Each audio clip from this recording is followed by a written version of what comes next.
김영배 청감학원 폭력피해 대책위원장님, 정진각 안산지역사 연구소장님, 두 분 이렇게 나와주셔서 감사하고요. 경기도 조례에 의해서 아동을 수집, 감금, 그리고 강제노동했던 성감학원 사건의 한 분은 당사자, 한 분은 조력자이기 때문인데요. 가혹행위를 당했다고 들었는데 손가락에다 연필끼고 하는 공은 잊지 않고 있습니다. 피해자들이 대부분 경제적으로 어려우시다고. 배움의 기회를 놓친 그 관계로 생활이 어렵고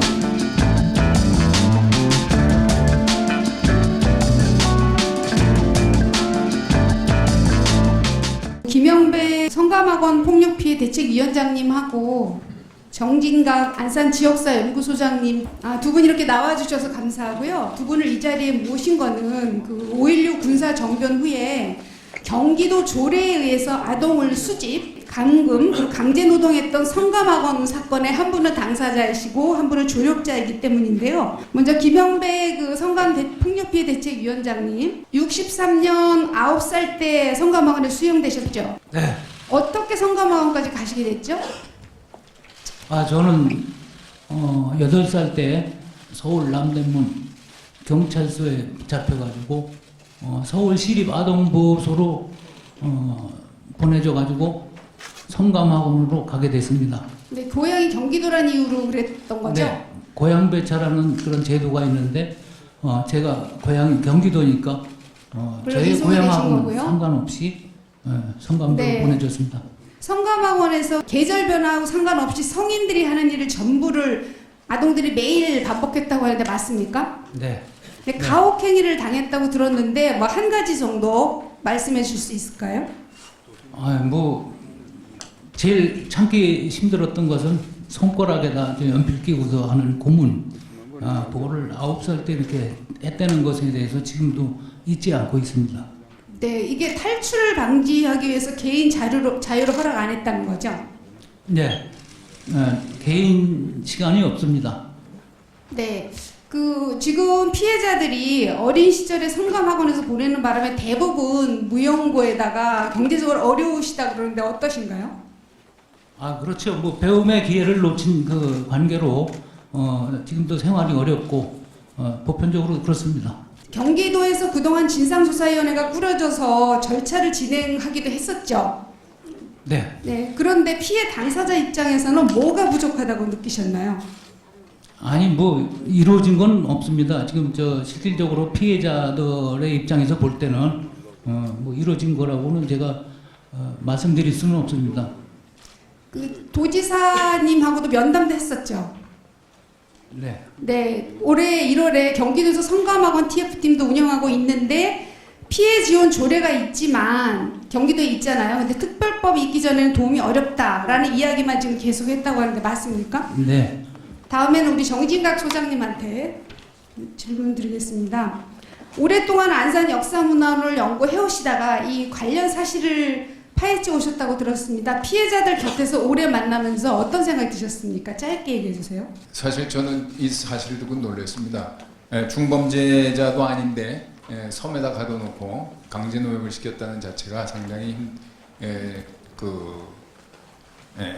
이해하기 힘들었고, 더군다나 이분들이 되게 잡혀왔던 시기가 저의 성장기가 비슷합니다. 나이도 비슷하고. 그래서 1960년대 저도 초등학교에서 고등학교까지 다닐 시기였는데, 이 시기에 일정한 기간이 학업이 끊어진다고 한다면 일생이 망쳐집니다. 지금도 마찬가지지만 그때도 마찬가지입니다. 대부분의 성감학원에 수용된 학생들이 그런 학업을 진행하지 못함으로 해서 상당한 피해를 입었는데, 거기에 대해서 말 한마디도 못하고 있었습니다. 그래서 저는 같은 동료로서, 거의 동년배로서 그래서 어떻게든지 바꿔야 되겠다, 이런 생각을 하게 됐습니다. 성감학원 건물은 제가 그 자체로 역사적 가치가 있다고 보는데요. 이 건물이 지금 있지 않습니까? 이 보존 현황은 어떻고 어떻게 활용하면 좋을까요? 네, 지금 현재는 성감도 자체가 대부분 경기도 재산입니다. 그래서 경기도에서 임대를 해주고 있는데요. 사실은 이게 학원으로 사용되던 건물이 많습니다. 이러한 것을 좀 보존해야 된다고 생각합니다. 네. 예, 보존해서 문화적인 걸로 했으면 좋겠다고 하는 거고요. 자, 이재명 지사님, 그 두 분의 증언과 경기도에 요구하는 내용을 들으셨습니다. 님께서 지난 1월 성감학원 피해 당사자분들과 면담을 하시면서 네. 특별법 없이는 경기도 차원에서 할 수 있는 게 별로 없다고 하셨습니다. 네. 그런데 특별법이 없는 건 마찬가지인데요. 비슷한 상황에서 형제복지원이 있습니다. 여기도 특별법이 없지만 부산시에서는 이 형제복지원 국가폭력에 대해서 시장님이 사과를 하셨고요. 그리고 현재복지원 사건 진상규명 추진위도 구성하고 피해자 종합지원센터도 개소하면서 피해자를 위한 구체 절차가 있습니다. 그래서 이 조례가 없는 것도 아닌데 충분히 할 수 있는데 지사님께서 과거사 진상규명이 좀 소극적인 거 아니냐 이런 생각을 좀 하고 있어서요. 제가 3가지 사항을 즉각 이행해 주시면 좋겠다고 네. 드리는데요.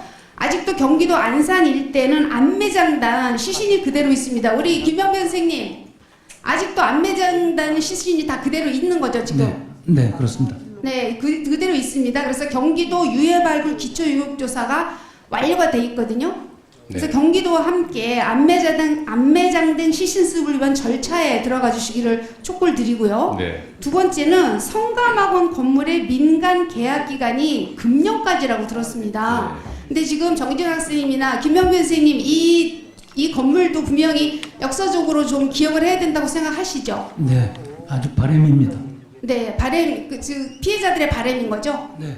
네, 그래서 건물 자체가 역사적 사료인 만큼 계약 기간이 9년까지지만 보존 대책을 좀 수립을 해주셨으면 좋겠고요. 네. 그리고 명예회복, 진상규명, 피해자 지원을 위해서 더는 지체할 시간이 없다고 생각합니다. 그래서 구체적인 대책을 좀 마련을 해주시면 좋겠는데 마지막으로 김영변 선생님 시장님께 짧게 한마디 말씀드리고 지사님이 답해 주시면 좋겠습니다.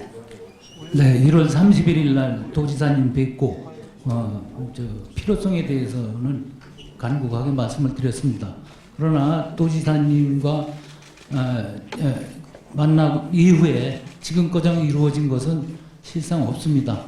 제일 가슴 아픈 것은 피해 당사자들이 나이가 많다는 것에 대해서 좀 여러분들이 좀 되돌아봐 주셨으면 하는 부탁을 드리고 싶습니다. 네, 간단하게 말씀드리겠습니다. 지금 형제복지원에 대한 조치 내용은 저희가 한번 조사를 좀 해가지고 뭐 벤치마킹 할 만한 게 있는지 저희가 한번 살펴보겠습니다. 법적 근거가 없는 상태에서는 조례로 어떤 혜택을 부여하는 게 공직선거법 위반이라 제가 하도 많이 뛰어가지고 매우 조심스러운 측면이 있습니다. 다른 사람은 문제가 안 돼도 저는 문제될 수 있기 때문에 좀 그 점 양해 부탁드리고요. 거기에 해당되지 않는 부분은 저희도 노력은 하는데 현실적으로 할 수 있는 게 참 많지 않다는 거 좀 이해 부탁드리고 저희가 형제복지원 사례를 좀 벤치마킹하도록 하고요. 이 문제에 대해서 각별히 관심을 주시고 또 특별법 만드시려고 노력하신 권미호님한테